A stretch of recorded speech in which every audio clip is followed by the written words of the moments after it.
Mapagpalang araw sa inyong lahat! Welcome back to my mini vlog. For today's video ay magluluto tayo ng ginisang gulay. At dahil busy sa work, puro madali ang pagluluto lang ang ating lulutuin ngayon. At ito naman ang ating lulutuin, ginisang gulay. At ayan na nga, dali-dali na ako naghiwa ng mga gulay na ating gagamitin. Naghiwa ako ng king oyster mushroom at ng sibuyas, at ngayon naman ay green onion, 2 pirasong green onion, at ang sibuyas din ay 2 piraso. Maglalagay tayo ng konting sahog na konting karne ng baboy, ayan, at hinihiwa ko na ng maliliit. At pagkaraan, nagpainit na ako ng frying pan at nilagyan ko ng konting cooking oil, at ayan, i-stir fry ko lang ang karne ng baboy hanggang sa ito ay mag golden brown at lumabas ang sariling mantika.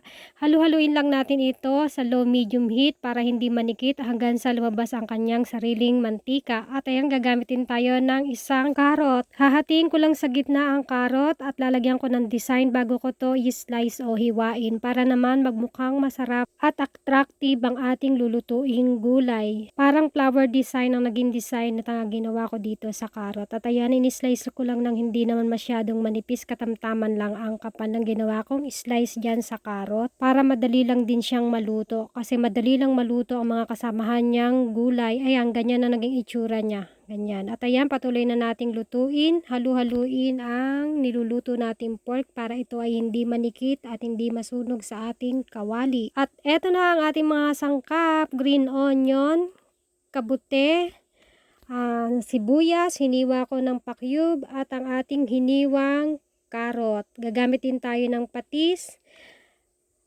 asin, paminta, toyo, syempre yung mantika at yung ating pork na niluluto. Ayan na, nagmamantika na yung pork at kapag ganyan na, haluin-haluin lang natin at pwede na nating lagyan ng bawang. Ngayon pa lang tayo magigisa ng bawang kasi lumabas na yung oil ng pork. Kaya yan, patuloy lang natin siyang haluin sa low medium heat. Parang nagigisa lang tayo ng normal na pagigisa. At kapag ganito na ang consistency o itsura ng ating nilulutong pork ay maglalagay na tayo ng konting patis at saka natin hahaluin. At kapag nahalo na natin, maglalagay na rin tayo ng ground black pepper. At kapag tapos na nating lagyan ng ground black pepper ay halu-haluin lang natin ang ating nilulutong pork. Pwede pala kayong gumamit ng oyster sauce kung meron kayong oyster sauce, pero ako toyo lang ang gagamitin ko. Ayan, nilagyan ko na ng toyo at naubos na nga yung toyo ko. Char! At ayan, pagkatapos nating malagyan ng toyo ay halu-haluin lang natin at atin nang ilalagay ang ating mga gulay. Ang ilagay na natin una ang ating karot at ayan na, nailagay ko na ang aking karot. Halu-haluin lang natin ang ating nilagay na karot at maya-maya lang ay isunod na natin ang ating king oyster mushroom o yung kabute. At pagkalagay na ng kabute ay haluin na natin para mag-combine ang ating mga nilagay na gulay. Halu-haluin lang natin hanggang mag-combine ang mga gulay at ang sahog na ating ilagay at ang mga seasoning. At kapag ganito na ang itsura ay takpan na natin at isimmer lang natin ng ilang minuto. At ayan, kapag kumukulo na, halu-haluin lang natin. Kita ninyo naman, lumabas na ang sariling katas ng mga gulay kasi yung mushroom ay matubig yan. Kaya hindi na tayo kailangan mag-add pa ng sabaw o ng water. Kasi kusa nang magtutubig yan. At iyan, ilagay ko na ang ating sibuyas na hiniwa natin ng pa-cube.